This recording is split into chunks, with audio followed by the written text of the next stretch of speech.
Sa pagpapatuloy ng ating recap, sa mga sandaling iyon isang mangangaso na kabilang sa White Tiger ang napatanong, kung paano siya nakapasok sa kulungan na iyon na may kasamang isa sa kanilang mga grupo. Sinabi ni Sank na kilala niya ito at dinala niya ito dahil sinabi raw nito na gusto niyang makita ang isang C-rank na pagsalakay. Napabuntong hininga siya ng maluwag nang makita niyang kumbinsido na ito at ilang sandali pa ay dumating si Donzo at hinawakan siya sa leeg. Tinanong siya kung ano ang natuklasan niya sa pagkakataong ito at dahil alam niyang magaling itong makaamoy ng mga kawili-wiling bagay. Bago siya makasagot ay hinawakan ni Beck ang kanyang braso at inilabas ang kanyang malahayop na anyo, sabay babala na mas mabuting bitiwan na siya nito pero iginiit ni Donzo na wala itong karapatang magutos, isa lamang itong tao na nagpapanggap na malaki sa isang maliit na bansa. Dahil dito ay pareho nilang inilabas ang kanilang nakakakilabot na lakas at lubos na nag-aalala siya nang makita ang sitwasyon, alam niyang kailangan silang pigilan dahil masama ang ideya na magkasagupa ang dalawa na parehong S-rank, pareho silang nadala sa mga hamon at magbibitaw ng makapangyarihang atake nang walang balak umatras.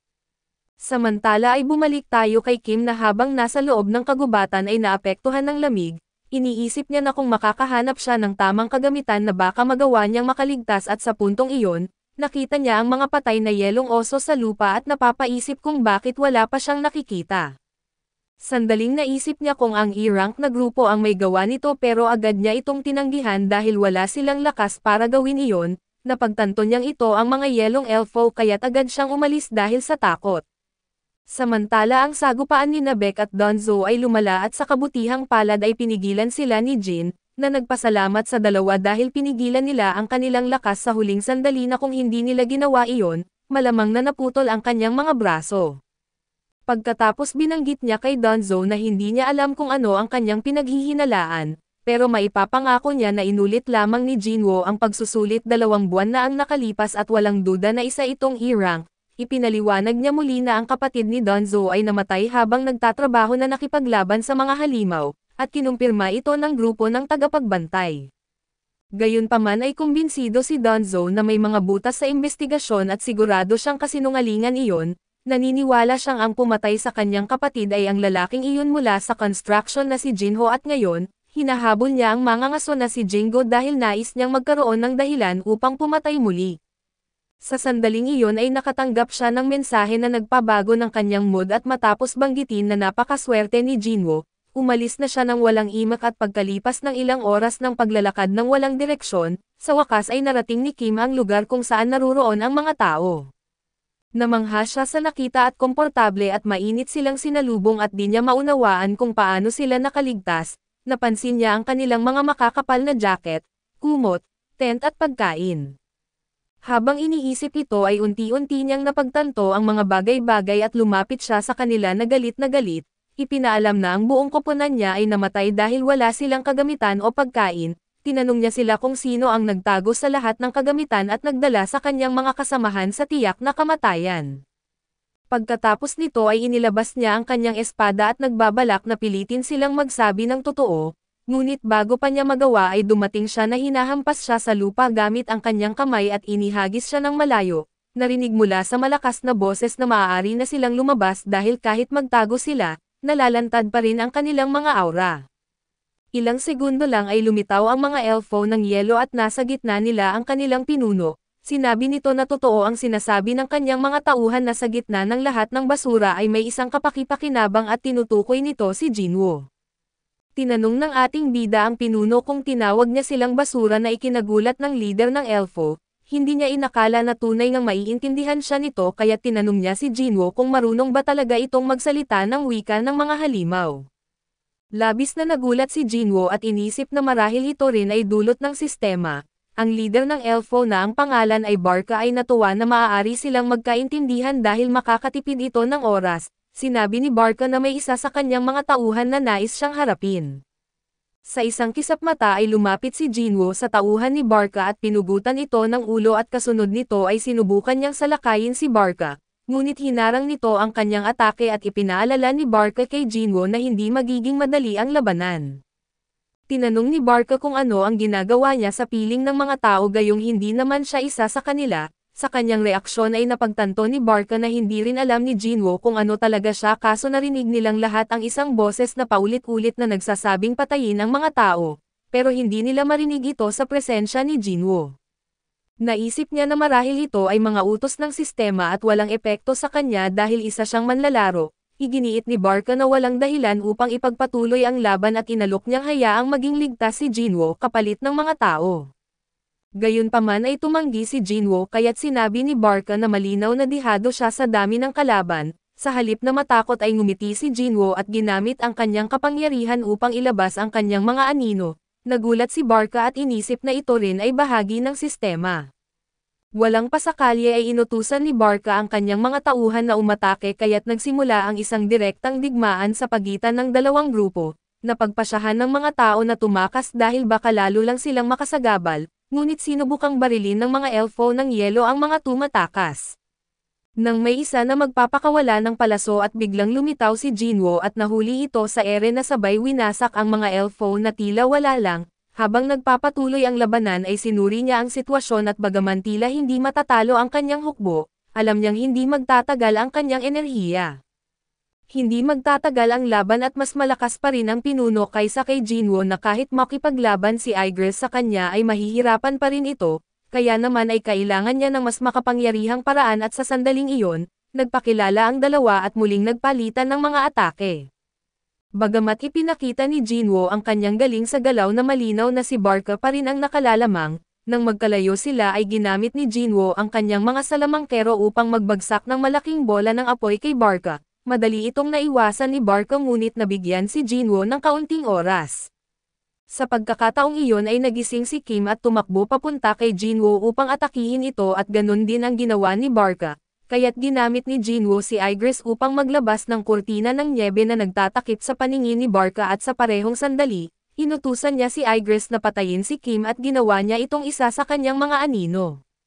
Nilikha niya si Kim bilang isang higanteng tangke na kayang pigilan si Barca. Bininyagan niya ito ng pangalang Iron at ilang saglit lang ay naglabas ito ng napakalakas na sigaw na pumipigil kay Barca at pinilit itong ituon ang kanyang mga atake kay Iron. Bagamat napakalakas ni Barca ay nagawa ni Iron na depensahan ang sarili na naging malaking tulong kay Jinwoo upang gamitin ito bilang tangke. Samantala ay tinanong ni Han si Park kung laging ganito ba kahigpit ang mga labanan ng mga mangangaso. Sinagot siya ni Park na kung ganito nga palagi ay hindi siya magiging isang mangangaso dahil sobrang nakakatakot ito para sa kanya. Hindi nasisiyahan si Barca sa kanyang kalaban kaya't iminungkahi niya kay Jinwoo na sabay-sabay na silang tatlo ang umatake, si Jinwoo, si Igris at si Iron at pumayag si Jinwoo at nagsimula ang laban, kahit na kayang makipagsabayan ni Barca sa tatlo na ginamit muli ni Iron ang kanyang nakakaantig na sigaw upang pilitin si Barca na ituon ang lahat ng kanyang atensyon sa kanya. Dahil dito ay nagkaroon ng pagkakataon si Jinwoo na makalapit mula sa likuran at saksakin ito gamit ang kanyang punyal, kaso nagawa pa rin ni Barca na maiwasan ang isang nakamamatay na sugat at nang magkalayo muli ang dalawa, binalaan siya ni Barca na ang pagmamaliit sa kanya ay maaaring maging isang malaking pagkakamali. Bagamat inamin ni Jinwoo na malakas siya at sinabi niyang hindi niya masasabi ang pareho tungkol sa kanyang mga sundalo, nang marinig ito ay napagtanto ni Barca na lahat ng kanyang mga elfo ng yelo ay napatay na, labis itong ikinagalit ni Barca at nagpasya na kapag napatay niya si Jinwoo ay madali nang mawawala ang iba kaya't dumiretso siya upang atakihin si Jinwoo. Sa puntong iyon ay inihagis ni Jinwoo ang kanyang punyal kay Barca, bagamat naiwasan ito ni Barca at ginamit ni Jinwoo ang kanyang Authority of the Ruler na parang telekinesis, upang pilitin ang punyal na bumalik ng marahas mula sa likod. Pinanatili ni Barca ang kanyang mabilis na reflex at hinarang ang atake na iyon mula sa likuran, ngunit napakalakas ng tama na nasira ang kanyang sandata at hindi nasayang ang oras ni Jinwoo at agad niyang binigyan ng utos si Iron upang mahigpit na hawakan si Barca upang mapigilan ito. Kasunod nito ay ipinaputok ng mga salamangkero ang kanilang mga magic explosion sa kanya at matapos matanggap ang atake ay biglang nagwala si Barca. Dinurog si Iron gamit ang kanyang mga kamay at sinabing papatayin niya silang lahat, sa gitna ng kanyang galit ay sinamantala ni Jinwoo ang pagkakataong ito. Lumapit siya nang hindi nakikita at sinaksak si Barca sa tagiliran at sabay sabing tapos na tayo para sa araw na ito, galit na sumigaw si Barca na huwag kang magsalita ng kalokohan at nakatayo pa rin ako, ngunit ilang segundo lang ay muling nabuhay si Iron at sa kanyang malaking martilyo, marahas niyang inatake si Barca at pinabagsak ito.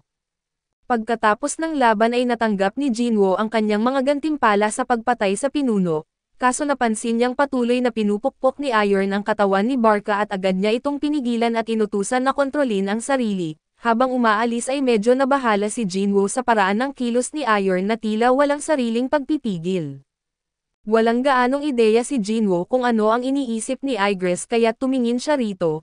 Kaso simpleng iniwasan siya ni Igris at sabay talikod at umalis at pagkatapos nito, napansin ni Iron ang mga salamangkero ng anino at nagsimulang magdiwang at sa takot nila kay Iron, sumabay din ang mga ito sa pagdiriwang.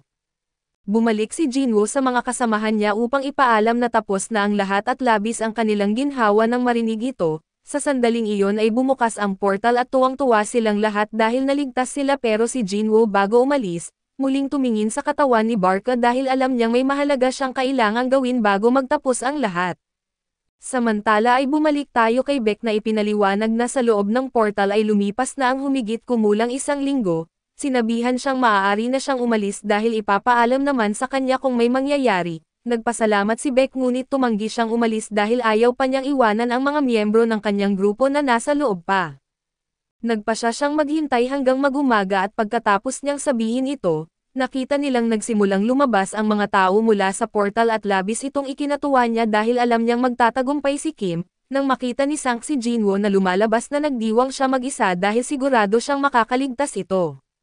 Nang tuluyang makalabas ang 4 mula sa portal ay biglang nagsara ito at nagulat si Beck at tinanong si Park kung nasaan ang iba kasama na si Kim, ngunit yumukod lamang ang ulo ni na Park bilang paghingi ng paumanhin at nang tingnan sila ni Beck ng mas mabuti, napagtanto niyang tanging ang mga mababang ranggo lamang ang nakabalik.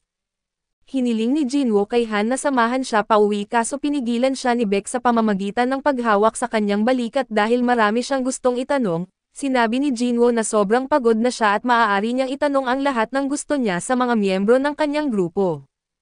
Inalis niya ang kamay ni Beck at umalis at napaisip siya at naiinis siya sa pag-uugali ni Jinwoo at tinawag itong isang bastos na binata. Gayunpaman ay nagpasya siyang pilitin si Jinwoo na sumagot ng maayos at hinigpitan niya ang hawak sa balikat nito at nilinaw na hindi iyon isang pakiusap.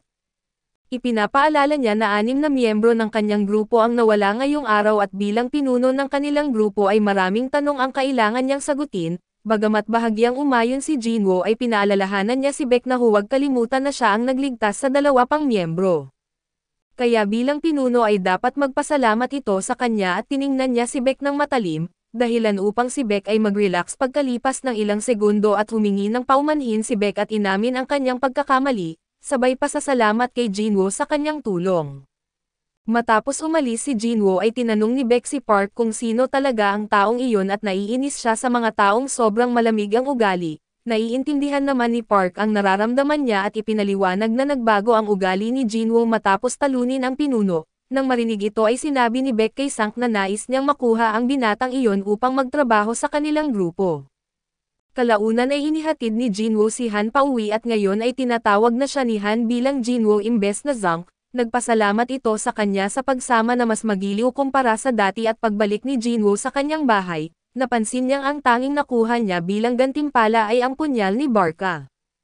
Hindi niya alam kung dahil ba ito sa malaking agwat sa kanilang mga katangian, ngunit nagamit niya ang 3 pagkakataon upang subukang buhayin si Barca ngunit nabigo siya ng tuluyan. At ito ang dahilan kung bakit siya sobrang inis. Habang nakatingin siya sa salamin ay naalala niya ang ginawa niyang pagpatay kay Kim, sinabi niya sa sarili na ito na ang pangatlong pagkakataon na walang nangyari, at iyon ang gumugulo sa kanya. Kaso dito muna matatapos ang recap natin sa anime na ito, salamat sa inyong panonood hanggang sa muli.